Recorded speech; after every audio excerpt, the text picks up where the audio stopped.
Kung before I let you go, I remember kasi no, ikaw po yung unang naglathala tungkol dun po sa involvement allegedly ni Congressman Guardiola. No? And I was wondering, you were able to include his name base po dun sa dokumentong hawak po ninyo ng madalian. But I was wondering bakit po ngayon medyo parang tikom po yung bibig niyo po muna doon sa iba pang mga maaari pong involved dito sa anomalya na ito. Actually, ang ICI at Ombudsman ang dapat talagang mag-imbestiga ng mga bagay na ito. At kaya si Congressman Gardiola ang pinangalanan ko dahil may first-hand experience ako. May proyekto siya sa aking distrito. Sa At Batangas. nilapitan niya ako tungkol sa mga karagdagang mga proyekto. Binigay ko po ang listahang ito o pinakita ko sa ICI at sa Ombudsman. At I think gagamitin nila para sa kanilang mga investigasyon at sinabi po nila na very useful po ito para sa kanilang mga investigations, lalong-lalo po sa mga ghost projects. Right. And of course, Kong, a lot of people are asking also, why you? Why do you have the interest on this? Bakit ikaw yung maraming alam, may alam dito sa nangyayari dito? Alam nyo, Isang neophyte congressman, di ba? dapat naman lahat ng mga halal na opisyal ginagawa ito, di ba? Kasi gusto natin dapat malaman ng katotohanan. Pero yung iba nga, sinasabihan ako, huwag kong ilabas. At kayo na lang po bahala mag-interview sa kanila. Pero bangkitin ko lang din po na hindi lang itong listahan ni Cabral lang meron ako. Ano Meron pa? din po listahan ng mga bycam insertions. Pagkatapos ng PWH sa Kongreso at sa Senado. At kataon na dahil nakita ng publiko na ginagamit ko po ang ebidensya ng tama, maraming nagbibigay sa akin ng mga ebidensya. So bago po ito no, na sinabi niyo po na meron po kayong hawak na dokumento mula sa mga bycam insertions. Anong taon po ito specifically? 2025. 2025 po. Nandoon din po kung sino yung mga kasama sa small committee. Meron din po ba kayong impormasyon doon? Kasi I remember si Congressman Toby Tiangco has always been saying about it na ilabas, 'di ba, yung minutes yung nangyari doon sa small committee because more than the bycam, doon daw talaga nangyari yung mga insertions.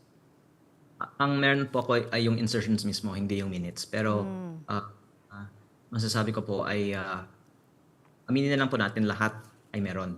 At di lang ito nilalabas. At ayoko kasi na parang selective lang tayo sa iniimbestigahan o pinapangalanan eh.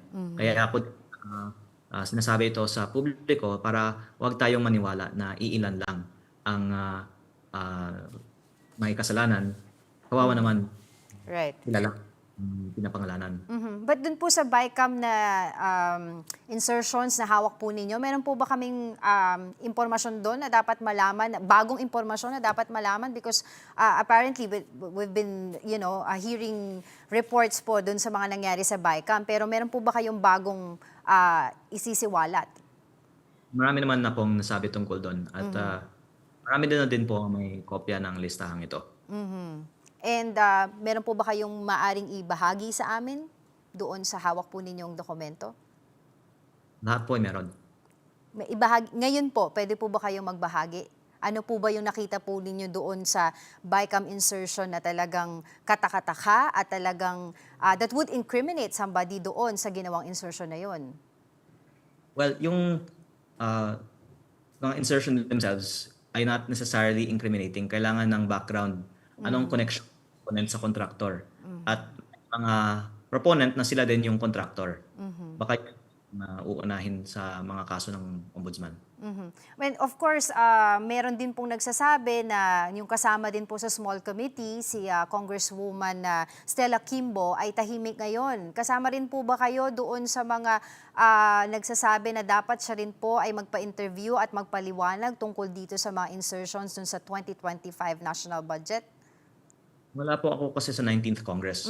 At nagkataon lang na yung DPWH, marami po akong nakalap ng ebidensya. Pero yung mga ebidensya tungkol sa congressional insertions, hindi kasing dami pa. Right. But with the budget right now ng 2026 na approved na po ng BICAM, although antayin pa po natin yung ratification nila para maipasa sa ating Pangulo, have you seen it already? Are you confident na this time around ay wala pong maloloko na taong bayan dito sa budget na ito? May corruption pa sa DPWH kasi ang sinabi po ni Yusek Bernardo, almost po 100% of bids are rigged.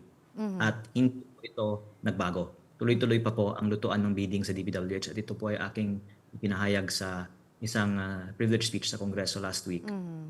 Ah, yung amount ng budget binawasan, nilipat sa farm-to-market roads, sa mga IFIP, sa pagbabayad ng nilipat na pondo mula sa PhilHealth, at may iba bang mga mas magandang gamit. Pero ang total budget ay lumaki pa to 6.79 trillion pesos. Kaya hindi natin masasabi na walang corruption muli, pero sana mas matatakot na ang mga iba na gumawa ng substandard project dahil ngayon mas tinitignan ang mga proyekto ng DPWH.